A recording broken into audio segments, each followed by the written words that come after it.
Yuna was not paying attention to Professor Kim's lecture about alien biology. She stared out the window at the Seoul skyline instead. The afternoon sun made the glass towers shine like silver. It was a normal Tuesday. She had eaten lunch with her best friend Hana in the campus cafeteria. They had complained about the upcoming exams. Everything was normal. Hana sat next to her, taking notes in her neat handwriting. Across the room, Daeho was actually listening to the professor. He always did. The boy loved everything about space and aliens and the future. Suji sat in the back, sketching something in her notebook instead of taking notes. Jinho was by the door, half asleep as usual. There were 23 students in the classroom on the 7th floor of the Seoul Interstellar Studies Institute. Yuna had counted them when she got bored. 23 people who had no idea their lives were about to change forever. The sirens started at 2:47 p.m. At first, Yuna thought it was a drill. They had those sometimes. But the sound was different. Louder. More urgent. Professor Kim stopped talking and looked confused. Then his phone buzzed. Then everyone's phones buzzed at once. The emergency alert was simple. Take shelter. Orbital attack. This is not a drill. Yuna felt her heart stop. Orbital attack? That meant something in space was shooting at Earth. That meant aliens. That meant the Vren collective everyone was so worried about had finally arrived. The professor told everyone to stay calm and head to the emergency stairs. People grabbed their bags and rushed for the door. Yuna stood up slowly, her legs feeling weak. Hana grabbed her arm. Come on, we have to go, Hana said. Her voice was shaking. They made it to the hallway when the first explosion hit. The building shook like an earthquake. Yuna fell against the wall. Ceiling tiles crashed down.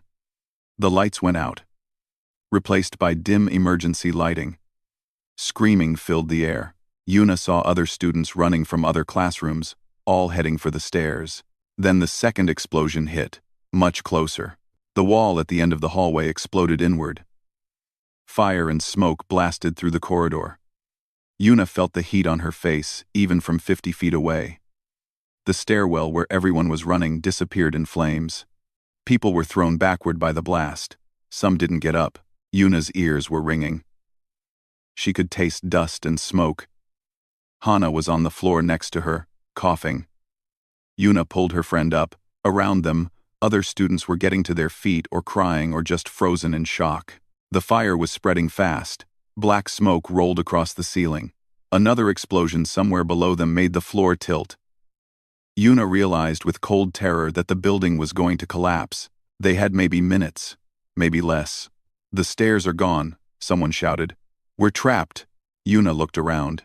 Most of the students from her class were still nearby. Daeho was helping another girl to her feet. Suji was pressed against the wall, her eyes wide with fear. Jinho was staring at the flames, blocking their escape route. More students tried the stairs on the other side of the building, but fire blocked that way too. They were on the 7th floor with no way down. The emergency doors to the roof were locked from the outside. The elevators were dead. Smoke was filling the hallway. People were panicking. Some tried to break windows, but they were reinforced safety glass. Others were calling emergency services, but the lines were jammed. Everyone was talking at once, voices rising in fear. Yuna felt the panic rising in her chest too. She wanted to curl up and cry. She wanted her mother. She was 22 years old, and she was going to die in a fire, and there was nothing she could do about it. Then she looked at Hana's face. Her best friend since middle school. Hana, who had helped her pass math. Hana, who had held her when her grandmother died. Hana, who was looking at her with absolute terror. Something clicked in Yuna's mind. No, this was not how Hana's story ended. Not today. Yuna closed her eyes and tried to think. She had always been good at understanding buildings. As a child, she had memorized the layout of every place she visited. It was a weird habit her mother called her little architect brain. She had walked these hallways for 2 years. She knew this building. The main stairs were destroyed. The roof was locked. The elevators were death traps. But there had to be another way. There was always another way. Then she remembered. The building's maintenance corridor. It ran behind the north wall, used by janitors and repairmen. It had its own smaller stairwell. Old, narrow, but it went all the way down. "Follow me," Yuna said. "What?" Hana looked at her like she was crazy. "The maintenance corridor.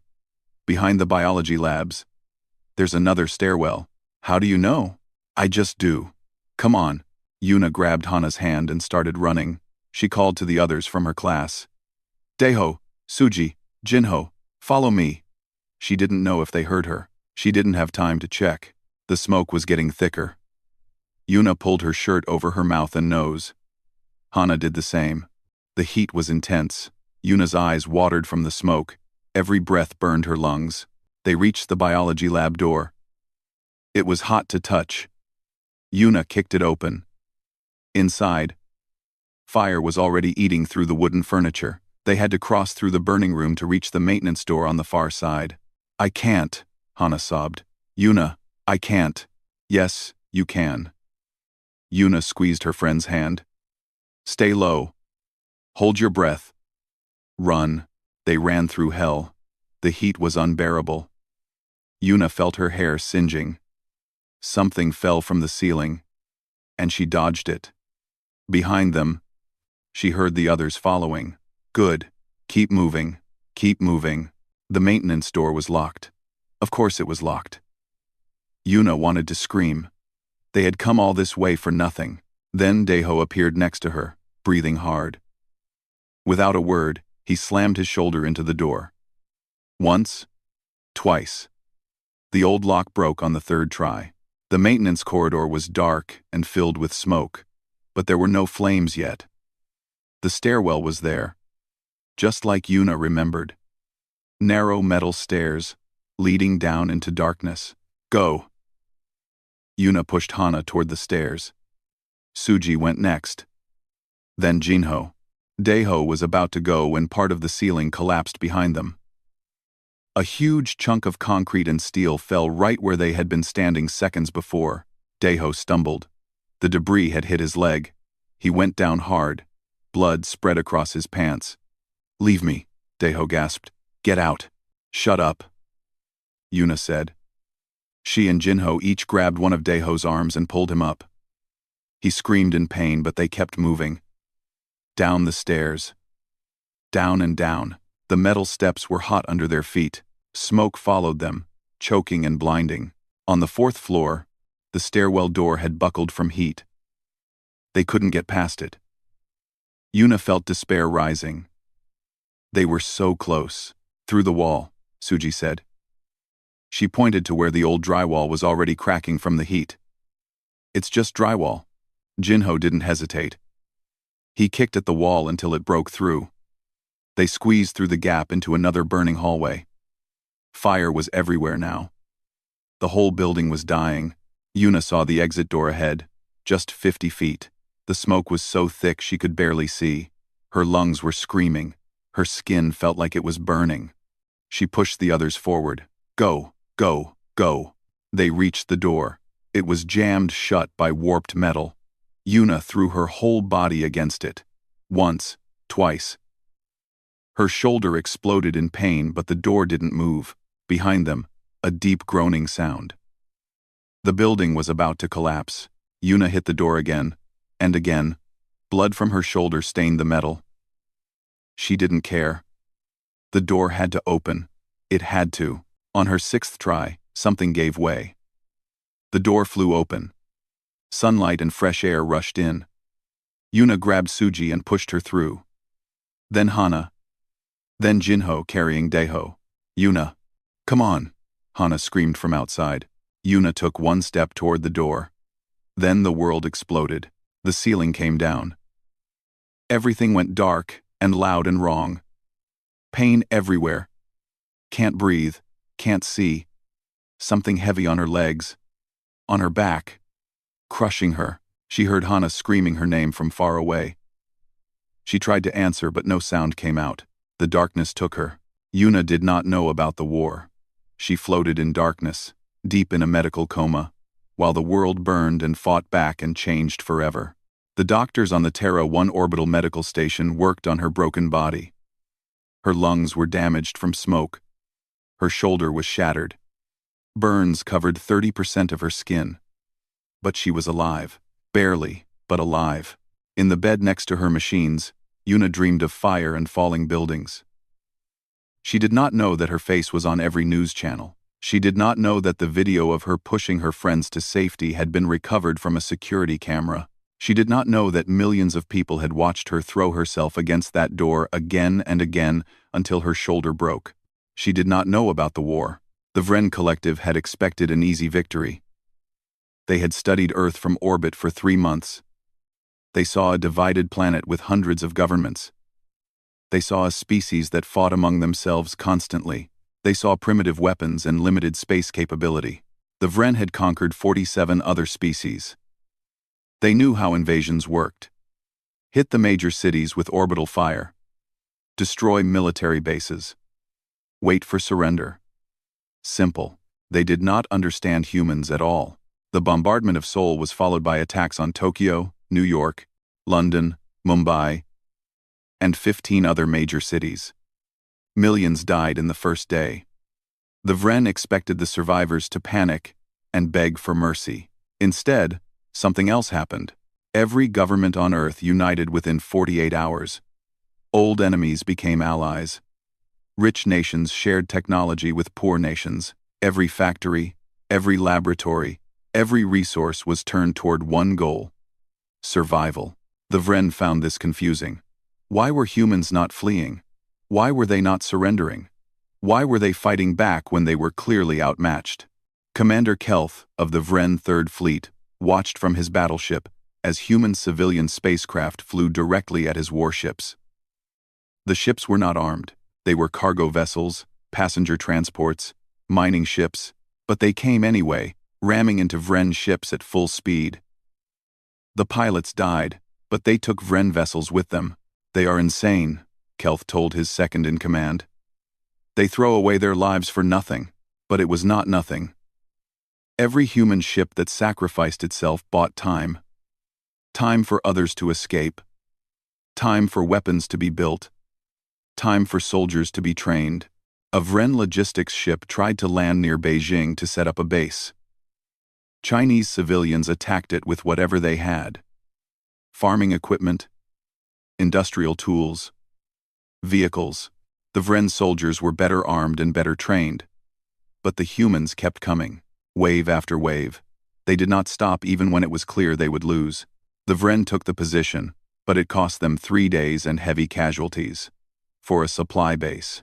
This was not how wars were supposed to work. In Australia, a mining colony was attacked. The miners fought back with drilling equipment and explosives meant for breaking rocks.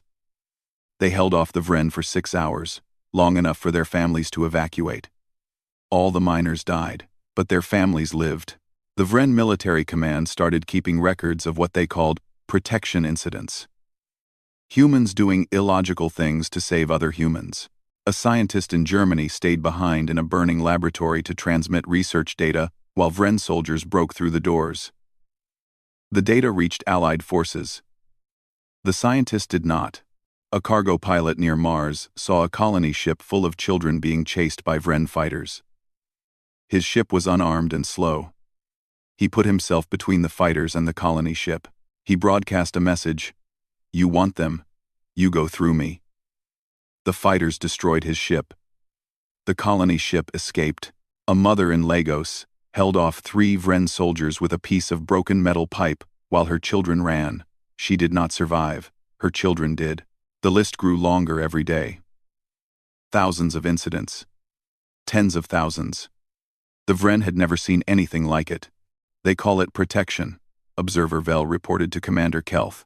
Vel was a xenopsychologist, supposed to understand alien species.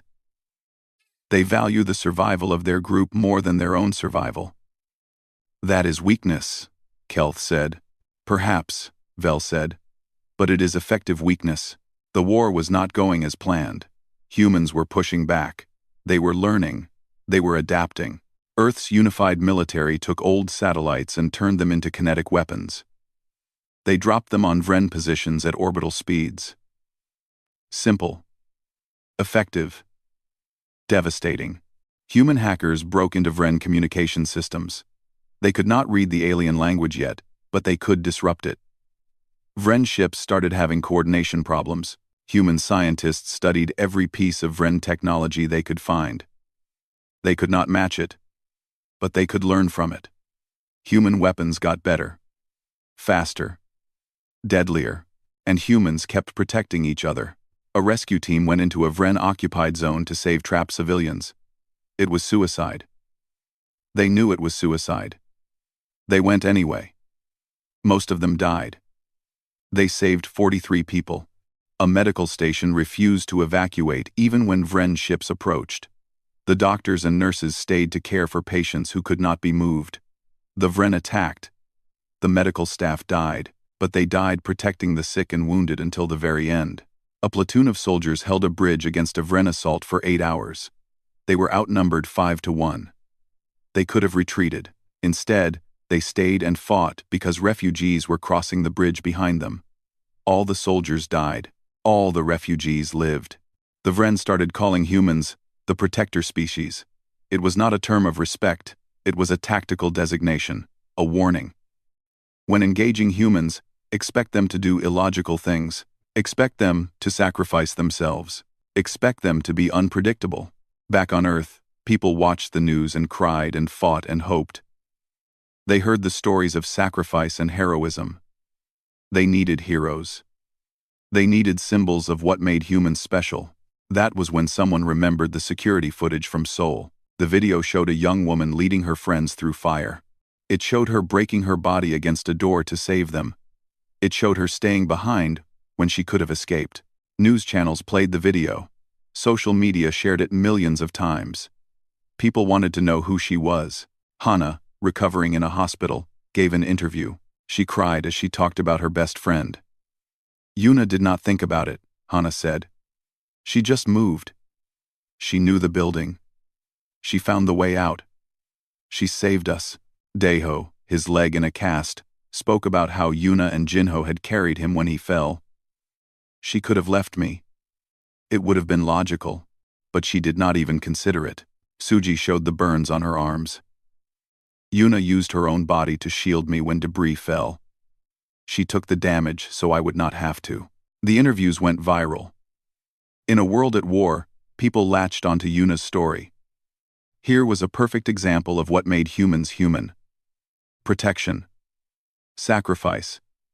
Refusing to leave anyone behind, Earth's unified government created the Protector Corps. It was an official designation for people who displayed extraordinary acts of protection during the war. Medals. Recognition. Honor. Yuna was one of the first named. She was still unconscious in a medical station, fighting for her life. She had no idea. Artists made paintings of her.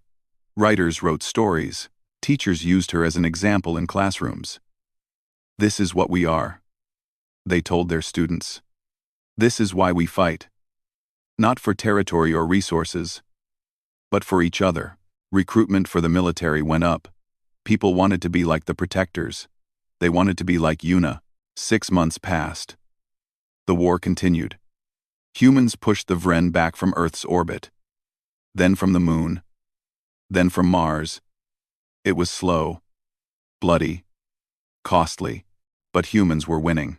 The Vren could not understand it. They had better ships, better weapons, better training, but they were losing. They fight like they have nothing to lose, Commander Kelth told Observer Vel. No, Vel corrected. They fight like they have everything to lose. Each other. On the Terra 1 medical station, doctors finally began to wake Yuna up. Her body had healed enough. The coma was no longer necessary. They did not know if she would remember anything. They did not know if her brain had been damaged by the trauma. Hana sat by the bed every day. She held Yuna's hand and talked to her friend. She told her about the war, about Earth's victories, about the Protector Corps, about how Yuna had become a symbol. Please wake up, Hana whispered. We need you. I need you. On a Tuesday morning, exactly 6 months after the Seoul attack, Yuna's eyes opened. She looked confused, scared. She did not know where she was. She tried to speak, but her throat was too dry. Hana started crying immediately. She pressed the call button for the doctors while gripping Yuna's hand. "Welcome back," Hana sobbed. "Welcome back, Protector." Yuna did not understand what that meant. She did not understand anything yet. But she saw her best friend's face, alive and safe. And she managed to smile. Outside the window, Earth turned below them. Scarred but unbroken. Changed but still fighting. Still protecting its own. The war was not over. But Yuna was awake. And that, somehow, meant something. Yuna's first thought when she woke up was that everything hurt. Her second thought was that she was alive. Her third thought was confusion about why Hana was calling her Protector. The doctors explained everything slowly. 6 months had passed. She had been in a coma. The building collapse had nearly killed her.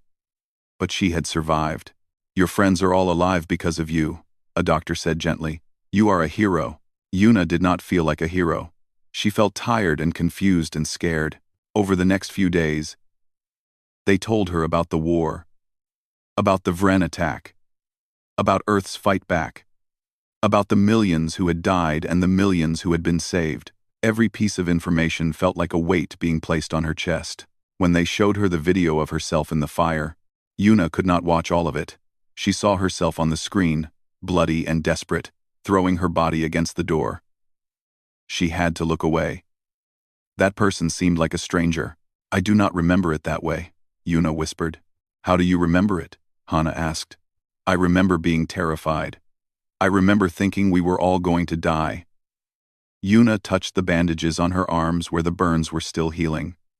"I remember pain. Not whatever that video makes it look like."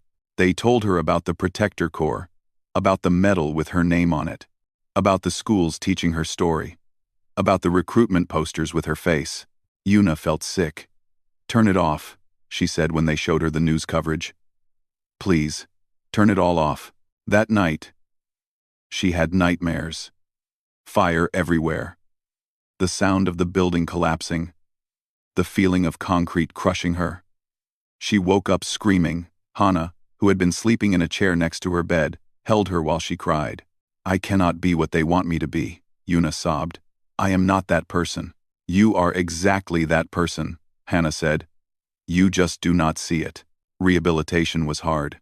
Yuna had to learn to walk properly again. Her shoulder needed physical therapy. The burn scars pulled tight on her skin and hurt when she moved. Every day was painful, but the physical pain was easier than the other stuff. The visitors who came to thank her. The journalists who wanted interviews. The government officials who wanted her to make speeches. "Just a few words," they said. "To inspire the troops. To give people hope." To inspire? To give people hope, Yuna refused. What could she say? She did not feel inspiring. She felt broken. Her family came to visit. Her mother cried and held her for a long time. Her father looked older than she remembered. Their home and soul had been destroyed in the attack. They were living in a refugee shelter now. "We are just happy you are alive," her mother said. But Yuna saw the look in their eyes. Pride mixed with sadness. She had saved her friends but could not save their home. She was a hero to millions, but could not protect her own family. Deho visited. He walked with a limp now and used a cane. "Lost the leg below the knee," he said with a sad smile. "But I am working on prosthetics now. Making new legs for people like me. You gave me time to do that." Suji came too. She brought drawings, beautiful pictures of Seoul before the attack. "I draw to remember," she said. "To make sure people do not forget what we lost. You gave me time to do that." Jinho was training new soldiers in survival tactics, teaching them what you taught us, he said. How to think clearly when everything is chaos. How to find the way out. Everyone kept telling Yuna what she had given them. Time. Life. Purpose.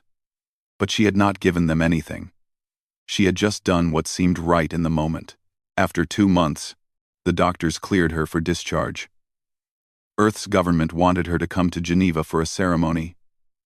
The president wanted to give her the Protector Medal personally. Yuna did not want to go. She wanted to go home. Except home did not exist anymore. Hana convinced her to attend. You do not have to give speeches. Just show up. Let people see you are real. That is all they need. The ceremony was overwhelming. Thousands of people. Cameras everywhere. Other protectors receiving medals for their own acts of courage. Yuna felt small and fake next to them. These were soldiers who had fought battles, rescue workers who had saved hundreds. She had just saved 4 friends. The president, a woman named Kim who had lost her own family in the attacks, placed the medal around Yuna's neck. You represent the best of humanity, President Kim said. Thank you for showing us what we are capable of. Yuna wanted to say she did not deserve it, but her throat closed up, and she just nodded. That night, alone in a hotel room, Yuna looked at herself in the mirror. Burn scars traced across her shoulder and down her arm. Her hair had grown back unevenly. She looked tired, damaged. She thought about the 3 students from her class who had died in the attack. The ones in the other wing of the building. The ones she had not saved because she did not know they were there. Everyone talked about the 4 she saved. No one talked about the 3 she lost. Guilt felt like a heavy stone in her stomach. Why did she get to live? Why did she get medals and praise when others had died? Her phone buzzed. A message from an unknown number. She almost deleted it. But something made her open it. It was from Observer Vel of the Vren Collective.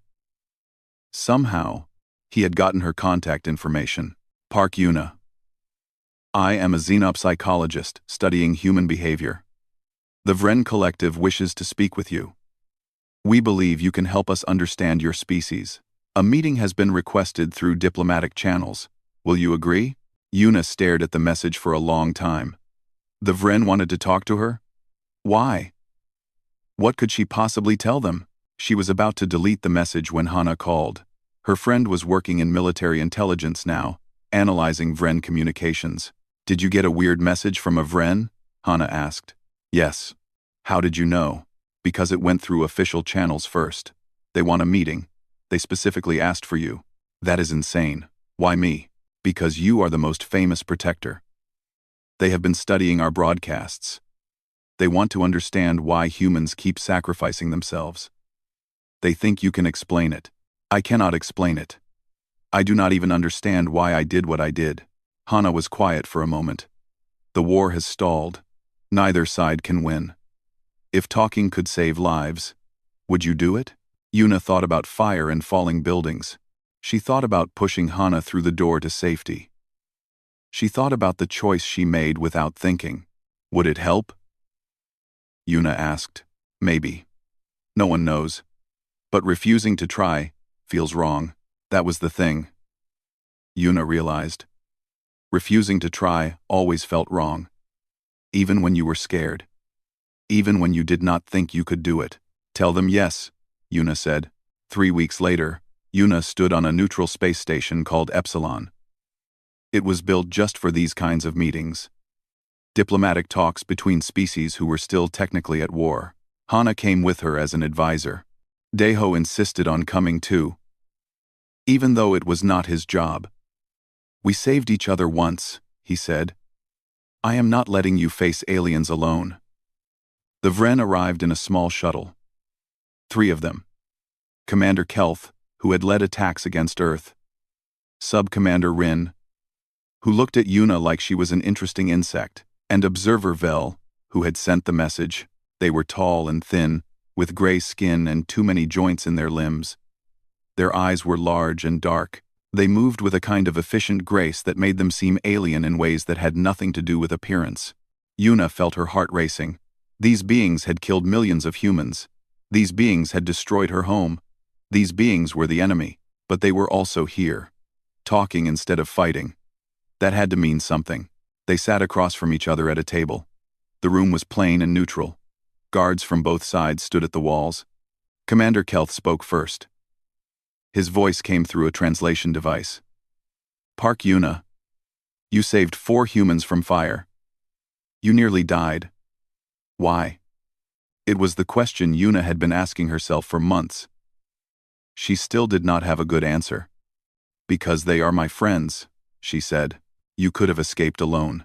Your survival probability was higher without them. Why reduce your own chances? Yuna looked at Hana and Deho. They were alive. That was why. Because a world where I live and they die is not a world I want to live in, Yuna said. The Vren looked confused. Observer Vel leaned forward. You value their lives equally to your own? More, Yuna said. Their lives are worth more to me than my own. The three Vren spoke to each other in their own language. The translator did not pick it up. They seemed agitated. Finally, Observer Vel turned back to her. That is not logical. Individual survival is the primary drive of all species. Maybe, Yuna said. But humans are not very logical. We protect each other. Even when it is stupid. Especially when it is stupid. Commander Kelth's eyes narrowed. Is that why you are winning the war? This protection instinct? I do not know, Yuna admitted. I am not a soldier. I am just someone who pulled her friends out of a fire. Just, Sub-Commander Rin repeated. You use that word as if what you did was small. It was small, Yuna said. Millions of people have done bigger things. Braver things. I just did what anyone would do. No, Observer Vel said softly. That is what you do not understand. What you did is not what anyone would do. It is what humans do. And we have never encountered anything like it. The meeting continued for hours. They asked her questions about human families, about friendships, about why soldiers died for people they did not know, about why parents sacrificed for children, about why strangers helped strangers. Yuna answered as best she could. But she felt like she was trying to explain color to someone who had only ever seen in black and white. How do you explain love to beings who did not feel it? When the meeting finally ended, Yuna was exhausted. But before they left, Observer Vel approached her privately. We are losing, he said quietly. Not the war. Our entire civilization. Your concept of protection is spreading through our ranks like a disease. Young Vren are refusing orders. They are asking why we do not protect each other. Our entire society is built on individual strength. Your species is destroying that with a single idea. Yuna did not know what to say to that. I do not know if we can change, Vel continued. But I think we must try. Or we will tear ourselves apart. As Yuna left the station, she felt different. Still broken. Still guilty. Still unsure. But maybe, possibly, useful in some way she did not fully understand. Hana squeezed her hand. You did good. I just talked, Yuna said. Sometimes that is enough, Hana replied. Maybe it was. Maybe. For now, it had to be. The second meeting happened 1 month later. This time, the Vren brought evidence. Yuna sat in the same neutral station, but now the room had screens on the walls. Commander Kelth stood at the front, like he was giving a military briefing. Observer Vel and Sub-Commander Rin sat at the table with data tablets. We have been studying your species, Kelth began. We have recorded over 50,000 incidents of what you call protective behavior during this war. We want to understand. The first video showed a human cargo ship ramming into a Vren battleship. The human ship was destroyed instantly. All crew died. Why? Kelth asked. The cargo ship had no weapons. The attack did minimal damage to our ship. The crew gained nothing. Why did they do it? Yuna watched the video and felt sad. They were protecting someone. Maybe a colony nearby. Maybe other ships trying to escape. They bought time. They bought time. But they died, Rin said. They gained nothing. They gained time for others, Yuna corrected. That is not nothing. The second video showed a rescue team entering a Vren-occupied zone. They went in knowing it was dangerous. Most of them died. But they carried out 43 civilians. Again, illogical, Kelth said. The rescue team was valuable, trained, skilled. The civilians they saved were mostly elderly and injured. From a survival standpoint, losing the rescue team was a poor trade. Yuna felt anger rising. From a survival standpoint? These are people, not numbers on a chart. That is exactly our confusion, Vel said gently. For us, everything is numbers, resources, calculations. But humans do not think that way. They showed more videos. A mother protecting children. Soldiers holding a line so civilians could evacuate. A doctor. Staying with patients instead of fleeing. Each one ended in death or injury. Each one was, by Vren logic, a waste. We are warriors, Kelth said. We understand fighting for resources, for territory, for survival. But humans fight for each other, even when it means certain death. This does not make sense to us. Yuna realized they genuinely did not understand. It was not cruelty, it was confusion. The Vren had never developed the concept of protecting others at cost to themselves. Their entire species had evolved differently. Can I show you something? Yuna asked. They agreed. Yuna pulled up her own files on the tablet Hana had given her. She found what she was looking for. This is Hana, Yuna said, showing a photo of her best friend. We have known each other since we were 12. She helped me when my grandmother died. She stayed up with me when I was sick. She made me laugh when I was sad. She is not just another human to me. She is Hana. Yuna showed more photos. This is Deho. He loves space.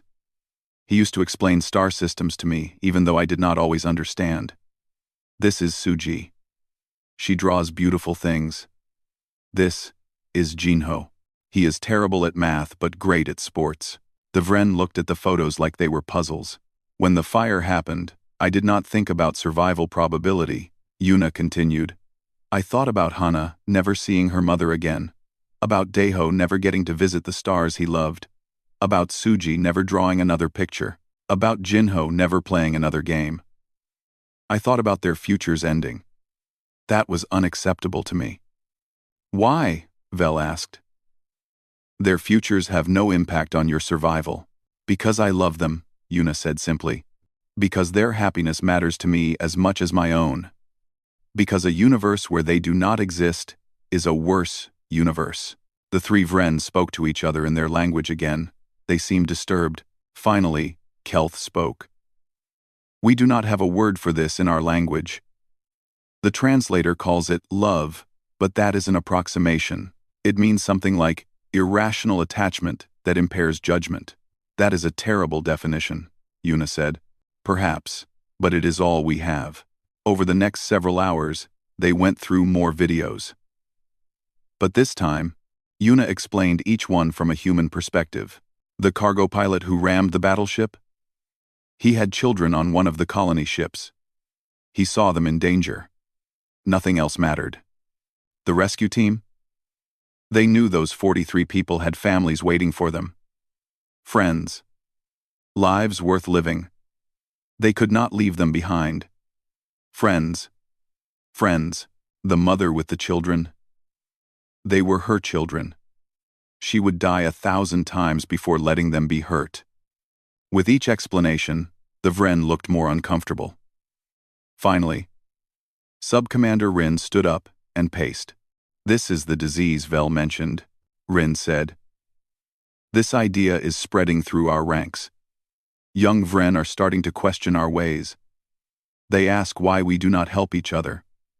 Why we abandon the weak. Why we see each other only as resources. And what do you tell them? Yuna asked. We tell them it is illogical. That individual strength is what made us powerful. That protection of the weak makes a species vulnerable. Rin paused. But they no longer believe us. They have seen humans fight. They have seen what protection gives you. Unity. Purpose. Strength we cannot match. Observer Vel pulled up more data. Before this war, the Vren Collective controlled 47 conquered species. But in the past 6 months, 3 of those species have rebelled. They say they learned something from watching humans. They say they will no longer accept our rule. Our own soldiers are defecting. Kelth added, refusing to fight. Some have even helped humans escape.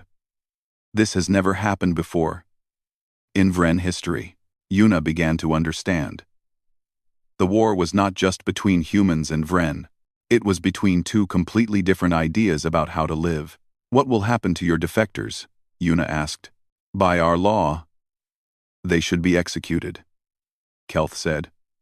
But if we execute them, more will defect. We are trapped by our own rules. Then change the rules, Yuna said. It is not that simple. Our entire civilization is built on individual strength and survival.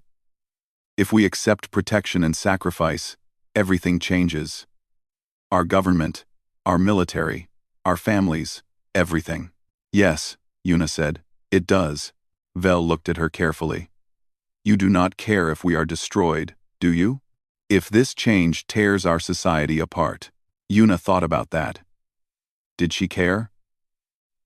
The Vren had killed millions of humans. They had destroyed her home. They were the enemy.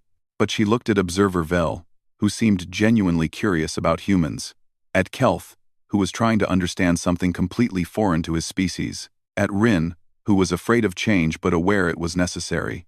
I care, Yuna admitted. I do not know why.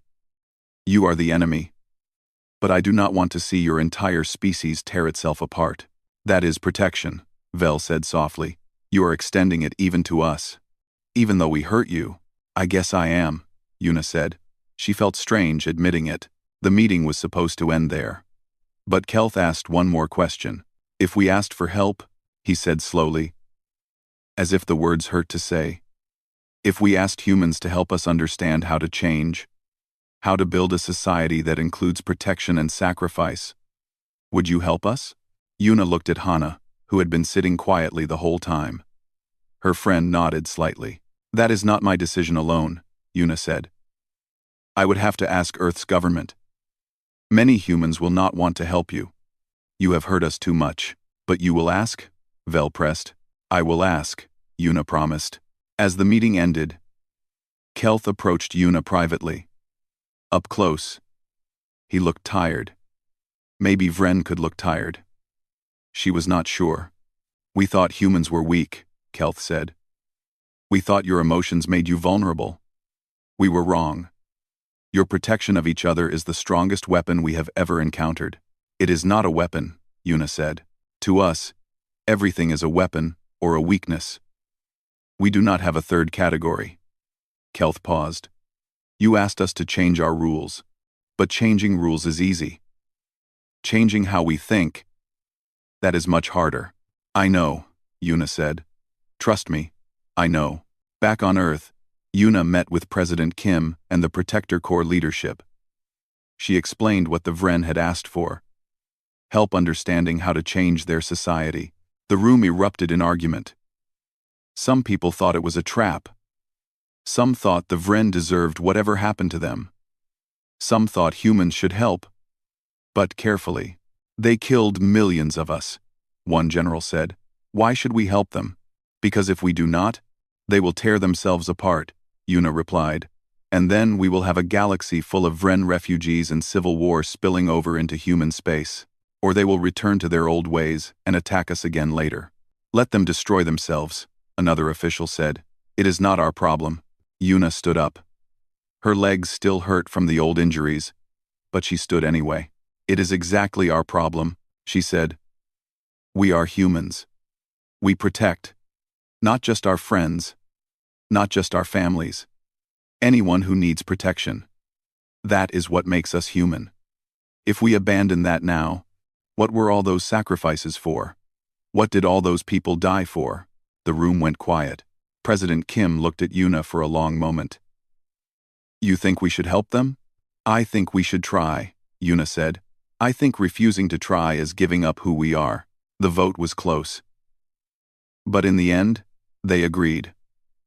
A limited cultural exchange program. Vren observers would come to Earth to learn about human society. Human teachers and social scientists would be sent to work with Vren who wanted to change. It was risky. It might fail. But it was something. That night, Yuna stood on a balcony overlooking the ruins of Seoul. The city was being rebuilt, slowly. Lights glowed where buildings were rising again. Hana joined her. They stood together in comfortable silence. "You did something impossible today," Hana said. "I just talked. You convinced humans to help the species that tried to exterminate us. That is more than just talking." Yuna shrugged. "I just told them what seemed right." "That is your superpower," Hana said with a small smile. "Knowing what is right even when it is hard. Following through, even when you are scared." "I am always scared," Yuna admitted. "I know. That is why it matters." They watched the city lights together. Somewhere up in orbit, Vren ships still patrolled. The war was not over. Peace was not guaranteed. But maybe, possibly, there was a path forward, and maybe that was enough for now. 2 years passed. They were not easy years. The ceasefire between humans and Vren held, but barely. There were incidents, fights, misunderstandings that nearly restarted the war. But both sides were tired of fighting. Both sides wanted something different, even if they did not know what that looked like yet. The cultural exchange program was messy and complicated. Vren observers came to Earth and were confused by everything. Human emotions made no sense to them. Human families seemed chaotic. Human friendships appeared to have no logical purpose, but some of them started to understand. Slowly, painfully. A Vren named Kes was one of the first.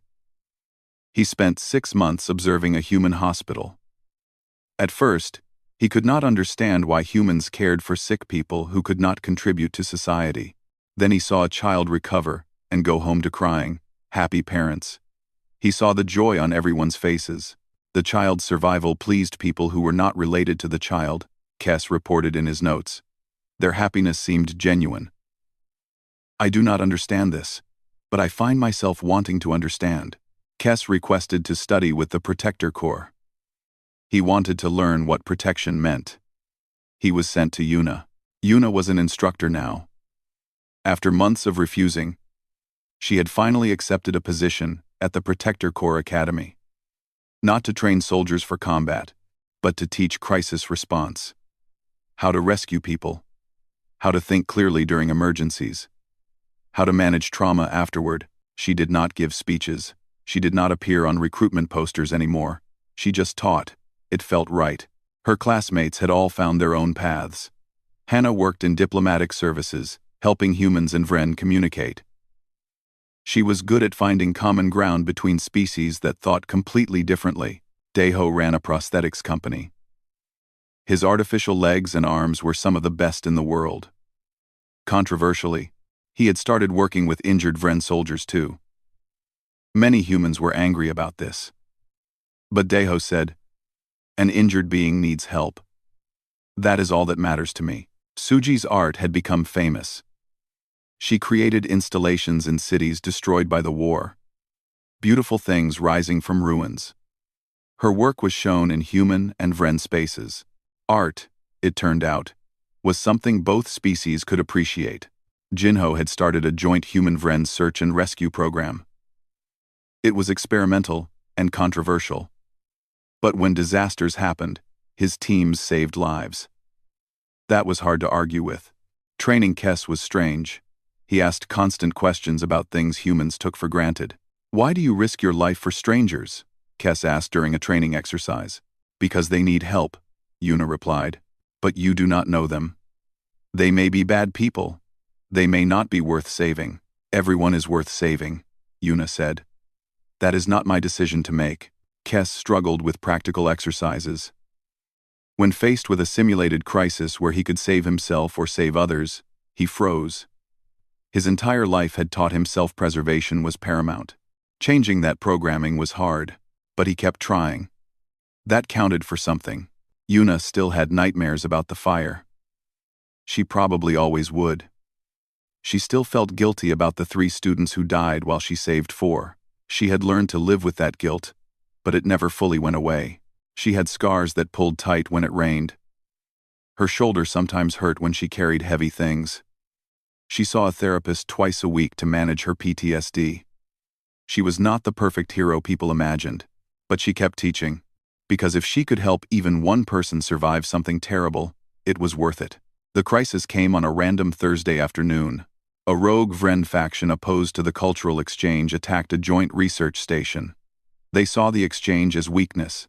They wanted to return to the old ways. They wanted to prove that protection was foolish. The attack was swift and brutal. The station was damaged. Fire broke out. Dozens of human and Vren scientists were trapped inside. Yuna got the alert while teaching a class. She looked at her students, a mix of humans and 3 Vren observers, including Kes. "This is not a drill," she said. "Everyone suit up. We are going." The flight to the station took 30 minutes. Yuna spent it reviewing the station layout and planning approach routes. Just like she had done with her university building 2 years ago. Some skills never left you. When they arrived, the station was a mess. Hull breaches. Fires. Emergency systems failing. People were screaming for help over the radio. Yuna's team split up. She took Kes and 2 human students toward the research wing, where most people were trapped. Hana coordinated from the rescue ship. Jinho led another team to secure the attackers. Inside the station, it was fire and smoke again. Yuna felt her heart rate spike. Her hands started shaking. The smell of burning metal brought back memories of Seoul. "Instructor, are you well?" Kes asked. Yuna forced herself to breathe. "No, but we have a job to do." They moved through the burning corridors. The station layout was similar to stations Yuna had studied. She knew where the structural weak points would be. She knew where people would go to hide. They found the first group of survivors in a sealed lab. 5 humans and 2 Vren. Terrified but alive. Yuna's team led them back to the evacuation point. On the way back, they heard someone calling for help. A voice coming from beneath collapsed debris. "Human, sounds like," one of Yuna's students said. They tried to lift the debris, but it was too heavy. The fire was spreading closer. They had maybe 5 minutes before this whole section became too dangerous. "We need to go," the student said. "We cannot get them out in time." Yuna looked at Kes. The Vren was staring at the debris with a strange expression. "There is a person under there," Kes said slowly. "Yes," Yuna confirmed. "We should save them. We cannot lift it alone. It is too heavy." Kes's large eyes blinked. Yuna could see him thinking. Calculating. Fighting against every instinct his species had given him. "If I use the support beam over there as a lever," Kes said, "I can lift the debris enough for you to pull the person out. But I will have to hold it. And the ceiling is unstable. It may collapse on me." "Then we find another way," Yuna said. "There is no time for another way," Kes replied. "You know this. I know this." Yuna saw the fear in his eyes. But she also saw determination. He was choosing. In real time. With real consequences. He was choosing to protect someone at risk to himself. "Are you sure?" Yuna asked. "No," Kes admitted. "But you taught me that being sure is not required. Only that someone needs help." He did not wait for permission. He grabbed the support beam and positioned it. With Vren's strength, he lifted the debris. Not much, but enough. "Go," Kes shouted. Yuna and her students pulled the trapped person out. A young human scientist, unconscious but breathing. They dragged him clear. "Kes, drop it, get out," Yuna shouted, but the ceiling was already coming down. Kes tried to move but was not fast enough. Debris fell on him. He went down hard. Yuna ran back without thinking. She and her students dug through the wreckage. They found Kes pinned under a beam. His left side was crushed. He was bleeding a dark blue fluid that Yuna knew was Vren blood. "Cannot move," Kes gasped. "You should go." Shut up," Yuna said. She called for emergency support. "We are not leaving you." It took 10 minutes. They did not have to free him. The fire was close. The station was failing. But Yuna refused to leave. They got Kes out. They got everyone to the evacuation ships. The station collapsed, 30 seconds after the last person left. In the medical bay, doctors worked on Kes. He had multiple broken bones and internal injuries, but he would live. When he woke up, Yuna was sitting next to his bed. It reminded her of waking up with Hana beside her, 2 years ago. "You saved me," Kes said. "After I was injured. You came back." "Of course I did," Yuna replied. "That is protection," Kes said. "I understand now. It is not about calculations or logic. It is about deciding that another life matters." "Yes," Yuna said. "I nearly died." Kes continued. "But I do not regret it. The scientist I saved will live. That seems good." "Is that correct?" "That is correct," Yuna confirmed. News of what happened spread quickly. Video from the rescue showed Kes choosing to save a human at risk to himself. It was the first time in recorded history that a Vren had deliberately endangered themselves for another species. Across Vren's space, the video was watched billions of times. Young Vrens saw one of their own, making a choice their society said was impossible. The cultural revolution could not be stopped now. Commander Kelth contacted Yuna privately a week later. He looked different. Older, maybe. "Your fire changed us," Kelth said. "Not just the physical fire and soul. The idea of it. It burned across our society. We are not the same species we were 2 years ago." "Is that good or bad?" Yuna asked. "I do not know yet. We have problems. Our government is unstable. Many Vren do not want to change. But many do. Especially the young. They watch your videos. They study human concepts. They want to build something new." "What do you want?" Yuna asked. Kelth was quiet for a moment. "I want my children to live in a galaxy where they do not have to be alone. Where they can have friends. Where they can protect. And be protected." "Is that illogical?" "No," Yuna said. "That is hope." 3 months later, the Protector Corps held a graduation for its newest class. 50 human students and 10 Vren observers who had completed the training. Yuna stood at the front of the room. She looked at the graduates. Some would work in rescue operations. Some would teach in their communities. Some would help build the new society humans and Vren were trying to create together. "Being a protector is not easy," Yuna told them. "You will be afraid. You will doubt yourself. You will fail sometimes. I still have nightmares about the people I could not save. I still wonder if I am enough." She paused. The room was completely silent. "But here is what I have learned. Protection is not about being fearless. It is not about being perfect. It is about seeing someone who needs help and deciding to try. That is all. Just trying." After the ceremony, Yuna's friends gathered. Hana, Daeho, Suji, and Jinho. They had been through so much together.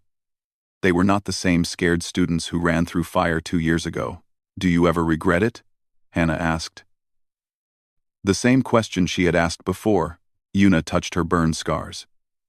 She thought about the pain, the nightmares, the guilt, the weight of expectations she never asked for. She thought about Kes learning to protect others, about the Vren species slowly, painfully changing, about the humans and Vren working together, about the future they were building. "I regret the pain," Yuna said honestly. "I regret the people we lost. I regret that any of it had to happen at all." "But," Daeho prompted. "But I do not regret running into the fire," Yuna finished. "I do not regret pulling you all out. I do not regret teaching others to do the same. Because this." She gestured at the room. At her friends. At the future they had helped create. "This matters." Suji smiled. "We matter." "Yes," Yuna agreed. "You matter. All of you. That is what it has always been about." Yuna agreed. Yuna agreed. Yuna agreed. Yuna agreed. Yuna agreed. Yuna agreed. Yuna agreed. Yuna agreed. Yuna agreed. Yuna agreed. Yuna agreed. Yuna. That night, Yuna stood on the same balcony where she had stood 2 years ago. Seoul was mostly rebuilt now. The scars of war were still visible, but new things were growing from them. Above, in orbit, human and Vren ships patrolled together now. Not as enemies, not quite as friends yet, but as something new. Something that had never existed before. Hana joined her, like she always did. They looked at the stars together. "The galaxy is changing," Hana said. "Everything is changing," Yuna replied. "Because of you." "No," Yuna corrected. "Because someone needed to try. I just happened to be the one who did." Hana laughed softly. "That is the most Yuna thing you have ever said." They stood in comfortable silence, watching the lights of the city and the stars above. Somewhere out there, the future was waiting. It would be hard, complicated, messy, but they had each other.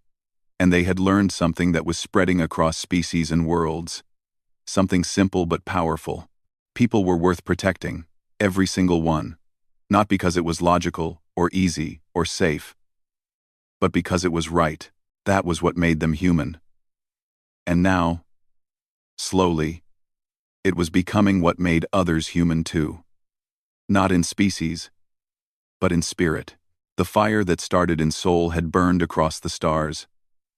And from those ashes, something new was growing. Something worth fighting for, worth protecting, worth building together. Yuna smiled. She still had nightmares. She still had scars.